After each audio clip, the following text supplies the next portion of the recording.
લસણ આવ્યું છે એવા અમારા વેપારીઓનું માનવું છે અને અમારા વેપારીઓનો લસણનો અનુભવ છે એ હીરા કરતાંય વધારે લસણને પારખે છે અને બધાએ અમને બોલાવ્યા કે ચાઇનાનું લસણ આવ્યું છે તો કે કાયદેસર આ માલ દાણચોરીનો ગણાય, કારણ કે ચાઇનાનું લસણ ભારતની અંદર બેન્ડ છે અને અમારા વેપારીઓની એવું રજૂઆત છે કે આ દેશ લેવલે યોગ્ય નિર્ણય લેવો જોઈએ.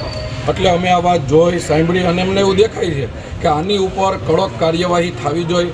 અમે આજે રાજ્ય સરકારમાં માનનીય મુખ્યમંત્રી શ્રી ગૃહમંત્રી સુધી અમે રજૂઆત કરશું અને ભારત દેશની અંદર જ્યાંથી આ લસણ ઘૂસતું હોય એને બંધ કરવું પડે, કારણ કે આ માર્કેટિંગ યાર્ડ ખેડૂતોના માર્કેટિંગ યાર્ડ છે અને ખેડૂતોના નુકસાનીની ભોગે કોઈ પણ આવી પ્રવૃત્તિ ચલાવી લેવામાં ન આવે એના માટે અમે રાજ્ય સરકારને અને કેન્દ્ર સરકારને કડકમાં કડક રજૂઆત કરશું.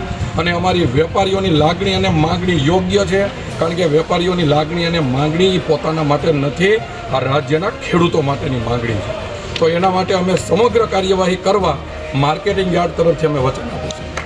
કેટલા લસણ આવ્યું છે અને ક્યાંથી આવ્યું છે કંઈ માલુમ પડ્યું?